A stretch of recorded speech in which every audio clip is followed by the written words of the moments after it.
The air was cool, the ceiling high but walls uncomfortably close, pressing in claustrophobically on the group of brave travelers moving through the passage. Their torchlight flickered on the walls, sending shadows leaping and dancing like ghostly specters, a premonition of terrors to come. The old woman at the river had warned them about the giant evil flesh-eater, the one who had led so many from the city to their untimely ends. At the head of the group, a sturdily built man came to a stop, raising a hand to signal his men to halt. "A cavern is ahead," he murmured. Though his voice was low, it reverberated like a shout. "I can hear something." The men shifted, a flutter seeming to pass through them. They could hear it too, the sound carrying to them easily through the tunnel. A liquidy slurping and guzzling, followed by a loud, revolting belch. The men all cringed and wrinkled their noses as a nasty stench carried to them on the damp air. Foul breath, alcohol fumes, and, unmistakably, blood. The leader took a deep breath. "Hold your nerve now," he said to his men. "You all know what we must do." With that, he turned and led the way cautiously into the massive grotto. The figure sitting there took up nearly the entire space. In awe, the men took the creature in. Skin a deep, angry red, uncovered by anything except a pelt loincloth. Thick, heavy horns weighing down its massive head. Sharp tusks protruding from a misshapen mouth. And wide, wild eyes that flashed as the creature turned its gaze on the party. The leader straightened his spine, steeling himself. "Oni King," he called, voice stronger than he felt. "We seek your hospitality." I'm Christiana. And I'm Bree. Settle in and prepare to face an ancient, supernatural creature. Because you're about to hear something strange.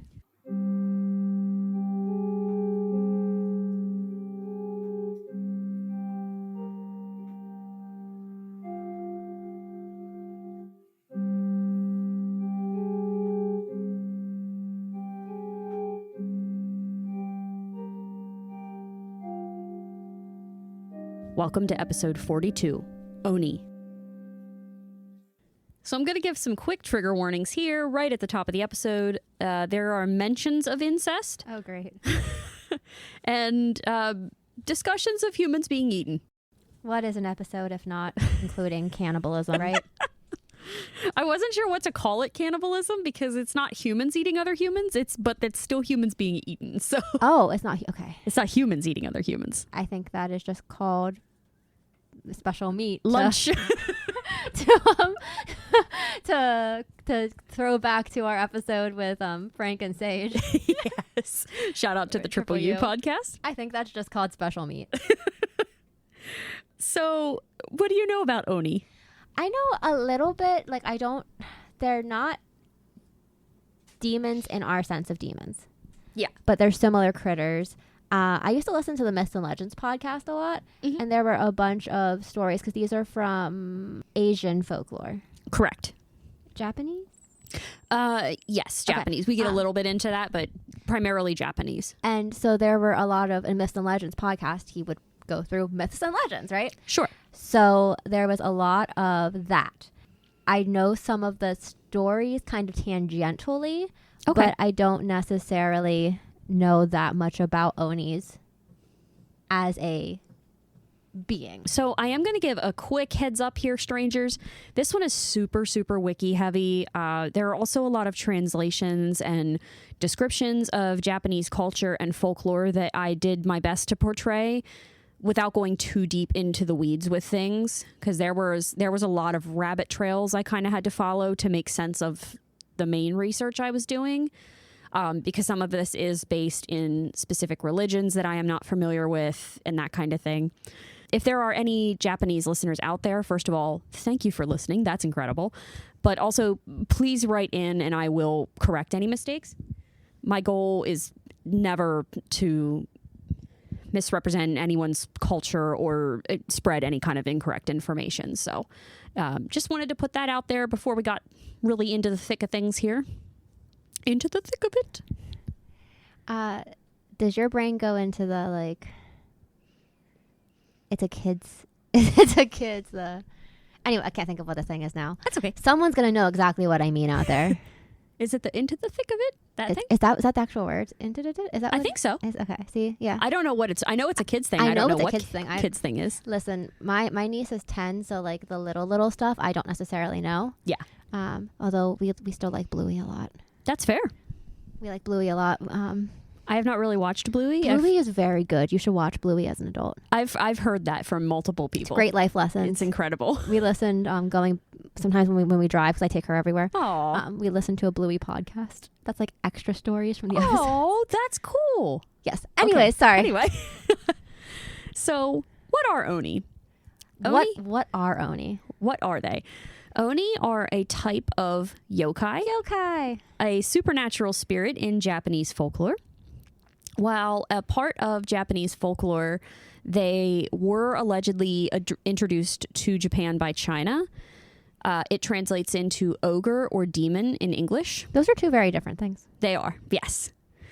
So again, demon in the, I guess you could say the westernized sense of the word, not so much in this context.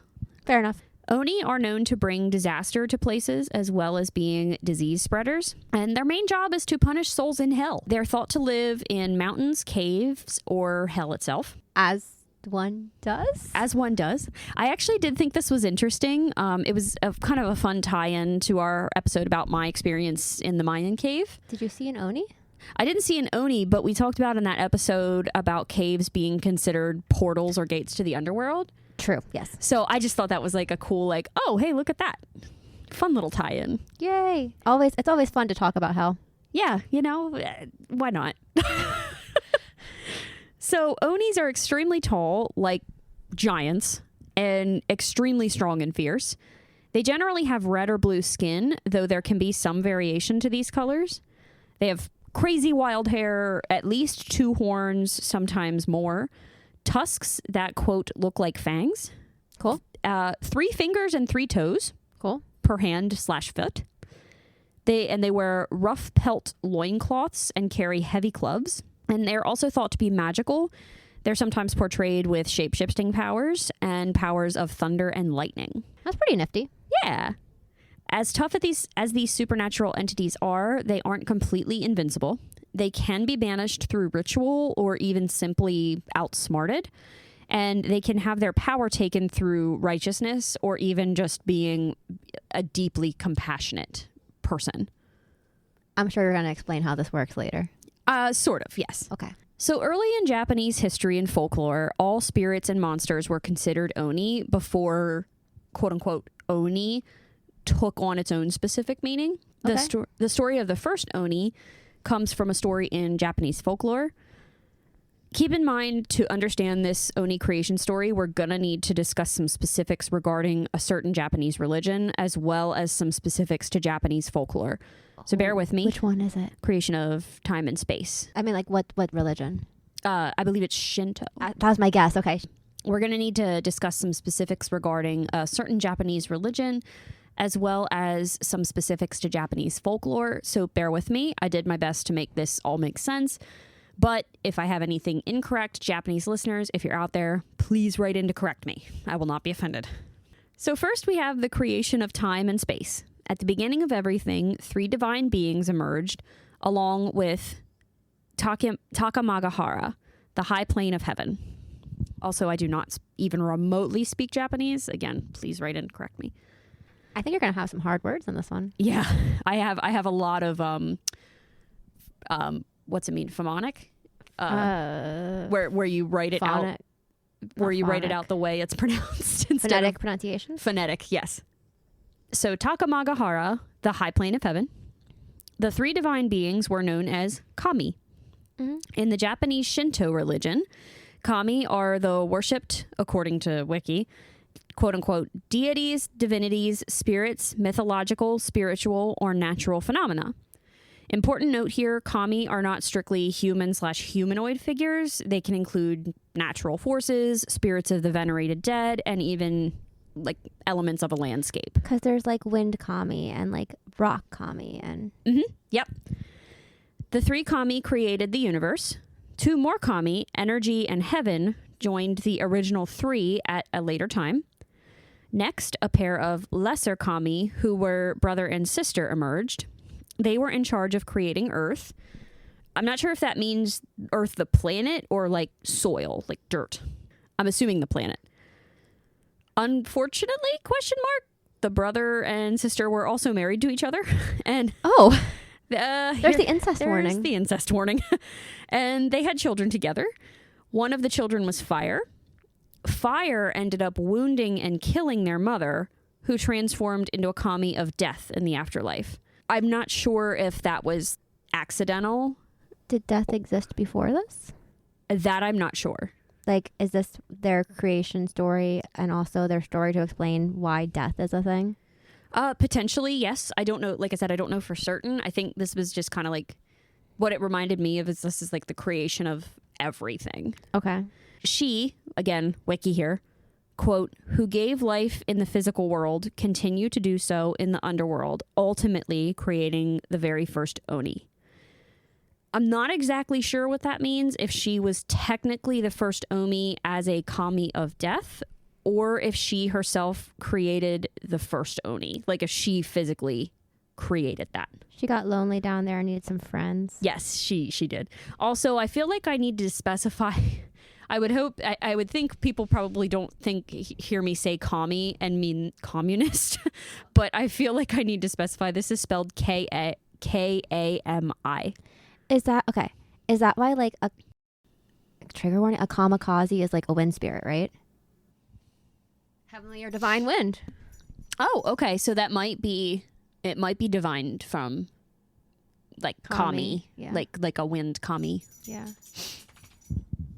I don't even know where you are, so I'm just oh, it's all good. I that's a good connection because that didn't even once cross my mind. And as much of a World War II person as I am, I probably should have. You know, we can't have an episode without talking about World War II. We cannot. It's in our contract that we signed with Washington Irving. So there is also some Chinese influence on Oni, particularly in regard to the horns that Oni are said to have. The horns could be related to the Chinese zodiac. Mm-hmm. In Chinese Taoism, as well as, quote, the ways of yin and yang. Sorry, I'm quoting Wiki a lot, this article. I love Taoism. It's one of my favorite. Is it pronounced Dao? Because I know there's DAO. Depends on who you ask. Okay, I've heard it both ways. Okay, this one is specifically spelled with a T, so I was pronouncing it Taoism. I've seen it spelled both ways. I kind of try to split the difference and go Taoism. Like I put a D and a T. Okay. I split the difference. But is it the same thing? Taoism and Taoism? I think so. I think it's just spelled differently depending on the translation. Oh, I could be wrong, but that's what I remember from that class I took. It was a J-term class. Okay. The direction northeast is considered unlucky in that religion. It's known as the Kimon or Demon Gate, and the direction evil spirits pass through. In the zodiac, the 12 animals are assigned to different directions. And the Ushitora or ox tiger direction was also known as the Kimon. So per wiki, quote, one hypothesis is that the Oni's bovine horns and tiger skin loincloth developed as a visual depiction of this term. So ox tiger. Like oftentimes you'll see them depicted wearing these like pelt loincloths. You'll see them with like tiger stripe patterns. Oh, interesting. Yeah. So I think that's kind of what that was kind of giving a wink at. Yeah. So how did Oni come to be? Oni are created when an evil person dies. In the Buddhist tradition, the evil person transforms into an Oni to become a servant of the ruler of hell, Great Lord Enma. Sometimes a person can become an Oni before they die if they are completely evil. Is this like a reward for being evil, or is it like you're a servitude? I think it's a servitude type of deal. Okay. Although that is a good point because, I mean, their job allegedly is to punish denizens of hell. So I guess you could say that's like they have more freedom than other souls in hell. But, I mean, you're still a monster. I don't know. Sometimes you win, sometimes you lose. Sometimes you cut the difference. In this case of someone becoming an Oni before they die, the Oni just terrorizes people on Earth. Is the ghost of Christmas yet to come an Oni? Oh, wait. That's a ghost. It's okay. Should I keep that in? Yeah. Why not? I mean, because I was going to go along with it and be like, I don't actually know, because I don't think I personally, my take on the Ghost of Christmas Yet to Come is they're not actually an evil spirit, but we get there with the Oni. So I also want to talk about the story of Shuten Doji. The first visual depiction of an Oni was the legend of Shuten Doji. The oldest picture scroll illustrating Shuten Doji dates back to the 14th century, which is really cool. This piqued my art history nerd interest. 14th century BCE or CE? I believe CE. Common era. Common era. Okay.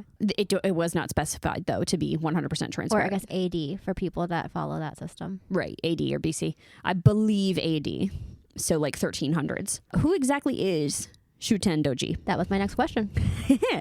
They are considered the strongest, most famous Oni in Japan. The legend has been depicted since the 14th century through various artworks, including picture scrolls and as well as like performing arts. Ooh. Yes. There's a musical. There's a musical. Shuten Doji, the musical. Oh, please make this happen. Somewhere in the universe, make this happen. Shuten Doji was said to be 50 feet tall with 5 horns and 15 eyes. Very impressive. Very impressive. His body was red. His arms were yellow and blue. And one of his legs was black while the other was white. Is there significance there, or that was just a style choice? I think just a style choice. Okie dokie. He said, I don't need just red skin. I'm going crazy here. I'm going for it. And I'm going to summarize the oldest version of this legend, again, based on Wikipedia. A bunch of people, particularly young women, had been going missing in the city of Kyoto during the reign of Emperor Ichijo, who ruled between 1986 and 1011. So that would have been the 1st century. It was figured out by the imperial court diviner that the Oni king, Shuten Doji, was the one performing these kidnappings. Oh. Yes. The emperor commanded the samurai Minamoto no Raiko and Fujiwara no Hosho. I'm assuming this was another samurai, but I'm not certain. The emperor commanded these two to get rid of the Oni king. Get him gone. How does one get a Oni king done? Well, the two left for Mount Oe, where Shuten Doji lived, with 4 lieutenants under Minamoto and a junior secretary under Fujiwara as their assistants. As the group of 7 traveled, they came across 4 men who turned out to actually be 4 deities. The deities recommended the men disguise themselves as priests, which they did. And at this point, I get a little foggy with the story. Based on a later part of this tale, I think the deities actually start traveling with these warriors at this point. I'm not 100% certain. You know what this reminds me of them dressing like priests is like when Sam and Dean in Supernatural Yes. dress up. Yes. With like as anything they want, and they just have identities, fake identities to prove themselves as such. Yeah, like what was the one I just watched? It was early. It was like detectives Hamill and Ford. Yes, I feel like I remember that. These travelers, Sam and Dean did. And they Sam and Dean decided to go looking for Oni. honestly makes sense. You know what? Everything happens in Supernatural. Is there a Supernatural episode where this happens? There has to be. There has to be. Everything happens in Supernatural. So this group continued their travels and eventually came to a tunnel. And when they passed through it, they found one of the women who had been kidnapped. She was an older woman tasked with doing laundry at the river, but she told the group that some of the younger women were forced into service by the, quote, ogre king, but that they were also being eaten by ogres. Oh, shoot. So, yeah, not great. The group, still in their priest disguises, went to the ogre king and convinced him to allow them to stay for a little while. Over some rice wine, some sake. Sake. The ogre king stated that, I love this, I'm so sorry. The ogre king stated that he was in fact Shuten Doji, otherwise known as the sake drinking lad, due to his love of sake. You know what? Have you ever had sake? I have not. I have not either. I'm pretty sure this is one they did in Myths and Legends though, because I'm like, this sounds familiar, but now I am literally just picturing Sam and Dean Drinking sake with the ogre king. or like they're the travelers. Yes. So Sam and Dean, no. The The Winchesters. The Winchesters. So, okay, at this point, this is where I say I got a little confused because at the beginning of this story, towards the beginning of this story, when they met the deities, I assumed they met these deities and then continued on their way. This makes me think the deities were actually there because it stated the deities plied Shutendoji with sake, which knocked him out. Get in, losers. We're going to the sake lad. The sake loving lad, or sake drinking lad. And I'm not sure if this meant he blacked out just due to the like extreme consumption of alcohol, like the amount that he drank, or if the sake from the deities was imbibed with extra powers that took him down. Why not both? True. Once he was down for the count, the warriors stormed Shutendoji's chamber, and the deities pinned his limbs down, and Minamoto struck the killing blow by severing his head. He was already out cold. Yes, the sake like made him black out. Like, okay, you shouldn't kidnap people and like be a demon like that, but also like that kind of isn't fair. They kicked him while he was down. Yeah, He's like, I'm really hungover. Stop. Well, it's like, I guess that's a very effective way to do that. Yeah. But is it fair? They disguised themselves as priests and everything. They pretended to be the Winchesters. They did. Maybe he was a Supernatural fan. Maybe he was. He was like, that's why I let you stay, you bastards. It's like, God damn it, where's Castiel? Misha Collins, come on the podcast. Why not? Well, he did get his revenge. Shutendoji would not go down without a fight. His severed head was still alive, and it tried to bite at Minamoto. Which, like, all right. Fair. But Minamoto was wearing 2 of his men's helmets in addition to his own, which protected him from the Oni's biting jaws. How does that work? I don't know. Were they like leather instead of metal? Maybe. Or like mail instead of... Maybe, like, actually. I didn't not think about mail that. versus Like chain mail instead of... Maybe. I don't know what samurai armor looked like, really. If you know about samurai armor, let us know. Yes, we would please love do. to hear, because this is not an area that either of us are super well versed in. No, it's really interesting. I had a lot of fun with this one. I wish I would have had a little more time with it because I would have gotten a better sources than Wiki. After the battle, the group returned with Shutendoji's head to Kyoto, and the head was then laid to rest at a temple. And that is the story of Shutendoji. Is it still there? I do not know. Excuse me, I would like to see the severed head. I would like to see the desiccated remains of a head, please. Of an Oni head, please. Would it decay like a normal being, though? Because it's not a normal being. It is a magical ogre demon thingy. Potentially fae? But everything's fae. It's a sandhill crane. It's a sandhill crane. We knew it. Someone should send us, we're not telling you what to do, and you don't even know, I don't know how you'd send us something, but someone should somehow find out an address. Yes. And send us a sandhill crane. Like, not a real one, a model one. Like a stuffy. Like a stuffy. That'd be adorable. We have a couple of friends that listen. We do. Friends that listen. My birthday's in October. Hers is in July. So, like... Hi-yo. We both celebrate Christmas. We do. Sandhill crane. Sandhill crane. So how do we ward off an Oni? A sandhill crane. A sandhill crane. Exactly. You're Sorry, right. I'll be serious now. No, you're fine. There are... Sorry. A sandhill crane. A snallygaster. A snallygaster. Hi-yo. That would ward me off. That would ward a lot of things off.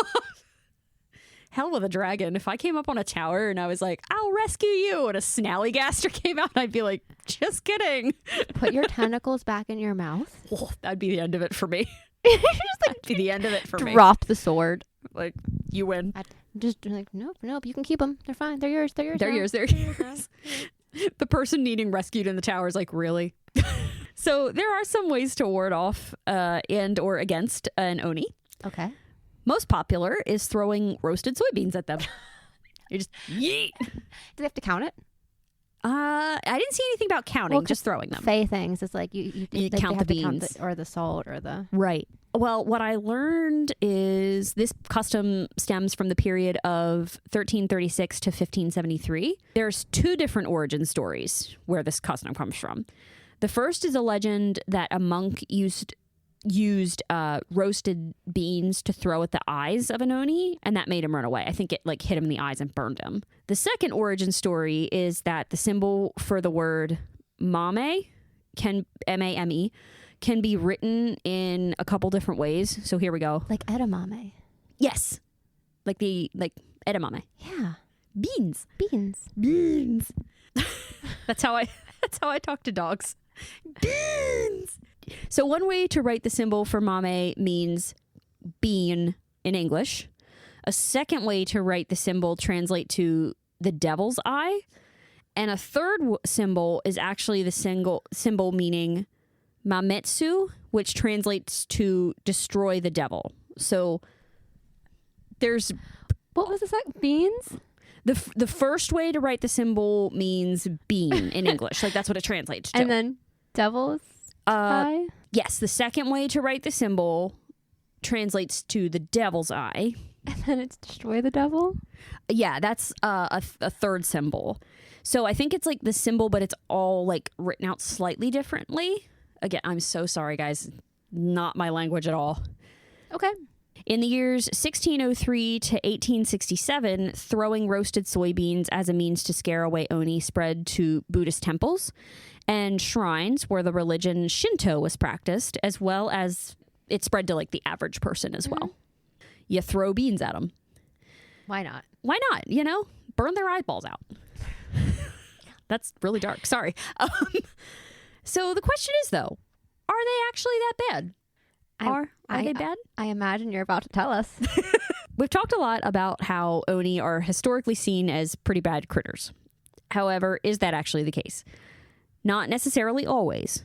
There are some traditions that say Oni can actually bring prosperity to humans. The author Noriko T. Ryder, who was quoted in the article for Discovery magazine, stated, quote, "They, Oni, are considered to be evil, but not entirely evil. There are lots of contradictory elements in there, and historically it kind of changes, like an amoeba." Is it kind of like they're only kind of evil? Is it kind of like jinn aren't necessarily bad, but they're not always good? If I understand jinn folklore. Yeah, I don't know really anything about jinn folklore, so I don't want to say too much like for personally on that. But it kind of sounds like Oni. Are they trickstery? Yeah, and it kind of sounds like they evolve with the culture and with the times almost even. Side note, you can read Noriko T. Ryder's book online at JSTOR. It's free. I found the whole thing on there. And I will be linking it in the references. I want to read it at some point because it's really interesting. According to Encyclopedia Britannica, Oni can be converted to Buddhism. They can also be seen as sort of protective creatures in some instances. Men will sometimes wear Oni costumes in parades to get rid of bad luck. And there are also buildings in Japan that will have roof tiles carved with Oni faces on them, similar to gargoyles. Again, warding against bad luck. In ways they are, punishers of, like I said, denizens of hell, really, really evil people turn into Onis, but then in certain times and periods, they're used as protection as well. So good with the bad.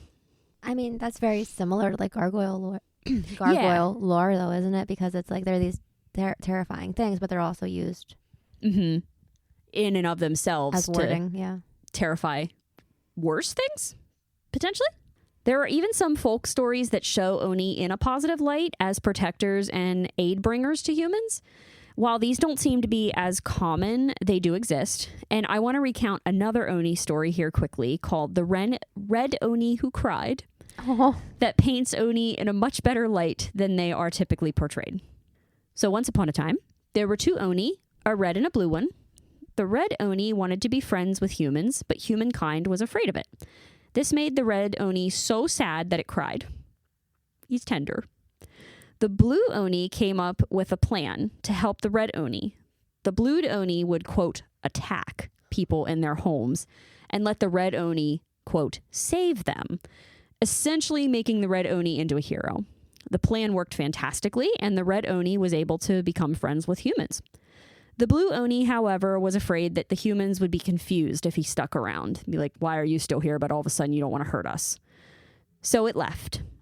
When the red Oni realized the blue Oni was gone, he was so touched that the blue Oni was so generous to him and helpful to him to help him become friends with people that once again it brought tears to his eyes. And I really like that story. I think it's very tender. It's good cop, bad cop. It was good cop, bad cop. That is very, very cute though. It's like, oh, like It would make a really cute like children's picture book. it probably is. Probably. It wouldn't surprise me if it's one already. That is true. Again, anyone that has visited Japan and has seen this, or like anyone who lives in Japan that has seen this, let me know because that's really cool. Oh, we're looking it up on Amazon after this. Yes, absolutely. Oni in the modern day. Woot woot. They're still prevalent in Japanese culture today. There is the Setsubun Festival, set in February. People will throw roasted soybeans out of their homes and shout a phrase which means Oni outside, blessings inside. This is Oni Watsodo Fuku wa Uchi. Fuku wa Uchi. And this is apparently preferred to be done by a strong wrestler. They prefer strong wrestlers to do this. I love that. Like, I have no clue what's going to come out of your mouth next in this whole episode. It's like soybeans, wrestlers, good cop, bad cop. Every turn this has taken has been a left. It really has been.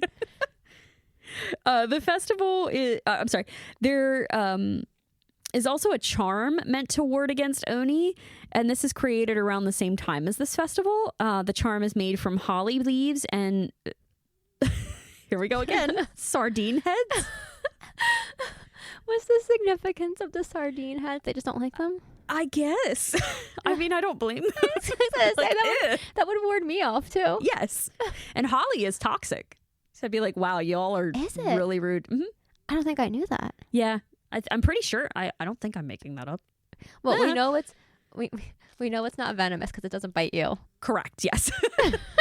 It's definitely, it's sharp and pointy. So even if it's not actually toxic, like, ow. And then you're trying to feed me a sardine head after stabbing me. Maybe the toxicity of the holly makes you like not quite there, so you don't see the sardine. That's true. And then you eat it and it's like, bad times. This is only made in certain regions. And Oni are used in turns of phrase as well as stories to teach children to behave. Don't go into the forest by yourself. Don't go like wandering out. You get caught, like that kind of. Caught by the Oni. Yes, get caught by the Oni. Don't want that. And I'm going to bring pop culture back up, which we've done twice now. Supernatural. Probably supernatural. We got to look that up. Oni are mentioned in Bridgewater. Spoilers here, but not major. So if you don't want spoilers, skip ahead. The main character and two friends are attacked by a yokai, and they then have to drive it off by throwing soybeans at it. Oh yeah, I listened to that whole audio drama, and my brain is just doesn't remember it, or I just remember.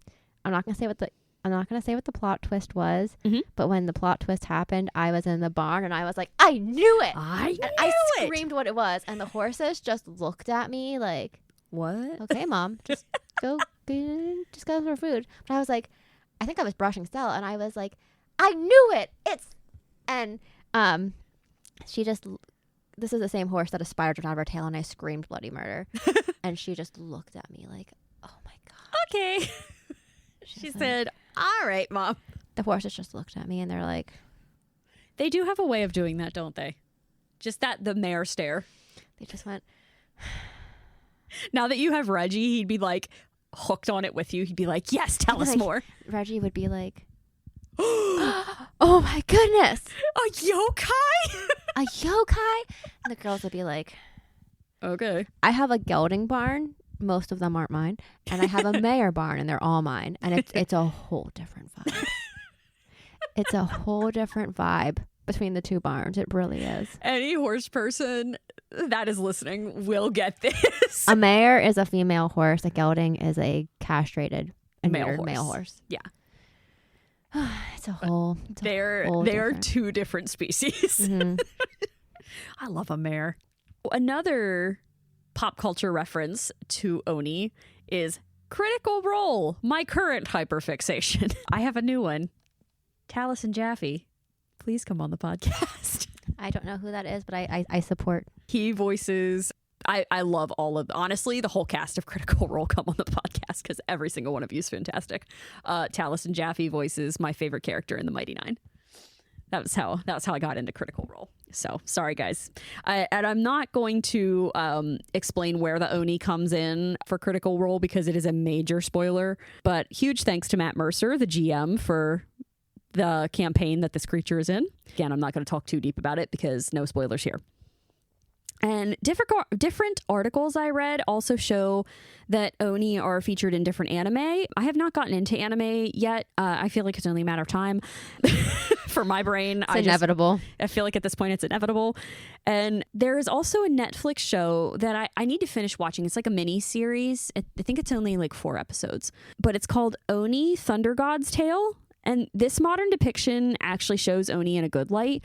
I watched the first episode. It's really cute. We can watch it when we're in West Virginia. Oh, yeah. Yeah, so Oni, Thunder God's Tale. And something else I thought was kind of interesting is the Oni is an emoji. Ooh, is it? It's, that little monster face. It's like a little red face with the horns and the hair. That is, that's an Oni.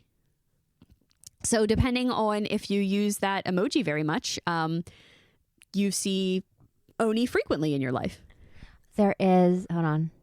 It's not in any of the episodes of Supernatural. Okay. But according to the AI overview, yes, Oni appear in the Supernatural universe, specifically within the expanded canon. The novel Supernatural Rite of Passage, an Oni named Tom travels to New Jersey. An Oni named Tom. Creating half-human hybrids that Sam and Dean Winchester must deal with. What? In canon, while not major villains in the show, Oni exist in the show's novel universe. Is that like a graphic novel or a regular novel? Or I shouldn't say regular novel, but like a I written think it's novel. probably like a written novel. Oh, I love expanded canon.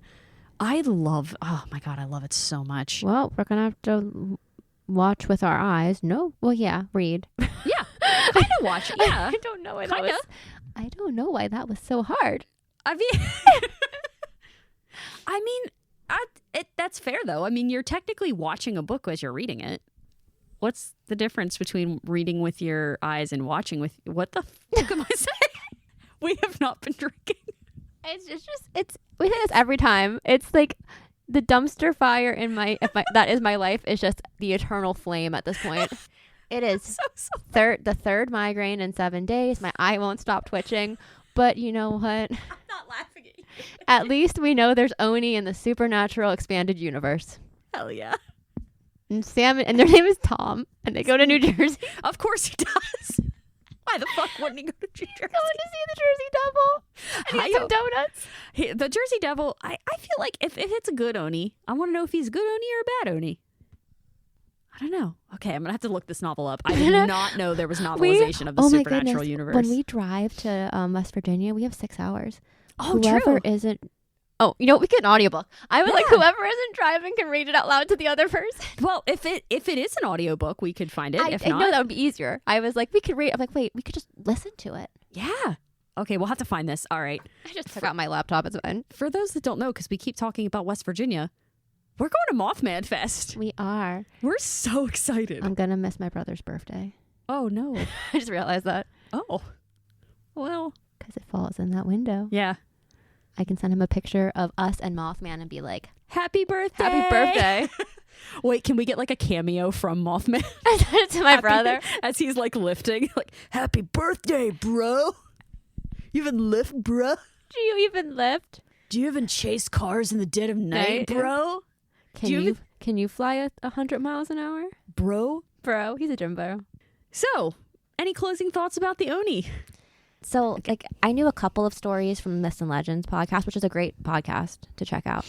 Shout out to Myths and Legends. Yes, that's Jason Weiser, I think is how you say his last name. Okay. But it's that is a culture that we haven't really dove into too much. Yeah. And I don't know a whole lot about I like some of the Eastern religions a lot. Like I love Taoism. That's one of my favorites. Even Buddhism, Hinduism, Shinto, all of those are very interesting. So from the philosophical and religious standpoint, I know a little bit about them. Mm-hmm. But we haven't really done much of the mythology or even hauntings from those areas. Yeah, we really Not so much. Two of my friends and I watched I'm gonna say the word suicide, so trigger word for that. The Suicide Forest movie. Oh, yeah. We haven't really dove into Okigahara. Yeah. That's so sad. Yeah, we probably won't do that actually. I think the closest we've gotten on the show to that are the not unicorns. The Kirins and the Chilins. Yeah. Yeah. Yeah. Japanese and Chinese unicorns. But I love them. Like we haven't done too many forays into. That'd be fun to see again, kind of besides Okigahara, because Okigahara is a fascinating forest, like being at the base. What is it, Mount Fuji that it's the base of, and like how quiet it is. But that's just sad. The fact that you said that name like that. That is the one I can say, Okigahara. But there's the Japanese word I can say. There's a lot of like Japanese urban legends. Yeah. I don't know why that took me so long to get there. That's okay. I mean, the elevator game is kind of from that area originally. Is it Korean? It was Korean or Japanese, depending on who you asked. Okay. But like, there's a lot of really interesting. The lady that got hit on the train track and like she like crawls and Oh, I've never heard of that. We're gonna shout out Believing the Bazaar. They will cover like some of the urban legends in Japan, and they have a lot of the cursed games. They're on like episode volume 6 or 5 of cursed games. Okay. 5 or 6, and a lot of the cursed games tend to come from Japan. Japan Interesting. area. It'd be fun to dive into that realm, into the east, shall we say? Into the thick of it. But yeah, so they've done 5. I'm sorry. That's fun. It would be interesting to get out of, because I know we do a lot of, obviously, like in this area. We do a lot of Appalachian. I was just gonna say we do a lot of Appalachia, which is fun. That wasn't the plan when we started the podcast. It really wasn't. It just kind of happened. I feel like the more episodes we do, the more we find too. Appalachia is it's so I mean there's reasons there's whole podcasts about it, like Appalachian Spooky Hour and Old Gods of Appalachia. Shout out. I need to get back into listening to that. I love that podcast. I love how we can't decide if we want to say Appalachian and make people angry, even though that's what we say around here, or Appalachian, so we both kind of go Appalachian. Appalachian. Those App Mountains. Those Appaloosa Mountains. The Appaloosa Mountains. I have an Appaloosa. She's a baby. Anyway. I don't know what Reggie is. He's kind of a rony pony. Well, he kind of has like some of the blankety things. Anyways, okay. Yeah. Anyway. Maybe he's a little snowflake app like Bones is. Anyway. Did you have any further thoughts into Oni? I'm so sorry. No, I got distracted by Supernatural. That's okay. Should we do questions? We should. Okie dokie. What drew you to this topic? Critical Role. Thank you, Matt Mercer. Come on the podcast, please. I won't say when or where, again, because I don't want to give spoilers, but there is reference to Oni in one of these campaigns. I forgot to shout out your other person. Blake Roman, will you please come on the podcast? We have so far, as of the recording of this, one episode that you did not do that in the last year. And okay, friends, within the last 8 months, there's one episode. And if you can guess it and put it in the comments. Oh, we'll send you something like a sticker. A sticker. Yeah. A sticker. We'll send you a sticker. Yeah. Yes. Why not? Sure. We'll send you a sticker. A super cool something strange sticker. We'd have to make something strange stickers. We can do that. Is there anything you could try that again? Is there anything you wish you could have researched more into? Honestly, the whole topic overall, because like I said, the what I did was kind of a wiki deep dive, and I had some other. I linked everything that I glanced at and I looked at in the show notes, but a lot of it was wiki. I would love to find some of the English translations of the Oni stories, like Shutendoji and the Red Oni Who Cried, and like hear the original stories of that, like in a language that I can understand. And I also wouldn't mind taking a look at that book that I linked, Noriko T. Writer, in it's again, I say it's on JSTOR. It will be in the show notes. I wouldn't mind checking that out and getting like a really good solid understanding of these folklore. We'll listen to the Supernatural book on the way down. Yes. And we're gonna have like a 40 minute drive back and forth from the Airbnb. True. There we go. All right. What did you find the most strange about this topic? A wrestler throwing beans, sardine heads, Shutendoji musical. Oh, that's a great one. I honestly, it would make a good musical. Instead of people having popcorn, They could have beans. They could have edamame. There we go. That'd be Bam, delicious. we got it. Oh, perfect. I love this for us. All right. Yes. Okie dokie. Well, that, I guess, about wraps us up there about our discussion on Oni And many other things. and many other things. We'd love to hear from you. If you have a suggestion for a strange or mysterious topic, a comment about an episode, or just want to chat, please reach out. You can listen to us on Spotify, Apple Podcasts, Amazon Music, Audible, and YouTube. Comment directly on episodes on Spotify and YouTube, or leave a review of the podcast as a whole on either Spotify or Apple Podcasts. Find us on Instagram at something_strange_pod, on Facebook at Something Strange Podcast, and subscribe to our YouTube channel at something_strange_pod. You can also send us a Gmail at somethingstrangepod24@gmail.com, and the 24 is numeric. Well, strangers, it's time for us to part ways. Until we meet again, remember to be compassionate. It drives away the Oni. We'll be back again soon with another Something Strange. That was something. something. That was both of the squirrels in both of our brains started like chewing through the wires. They went.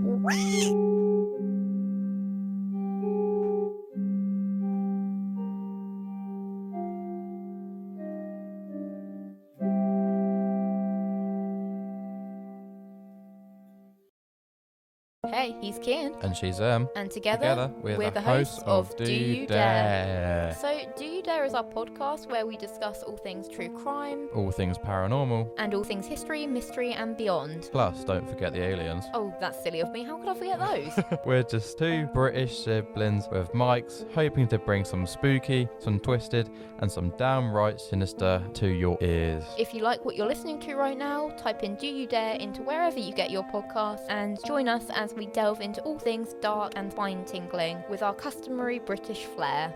Come join the dark side. If you dare.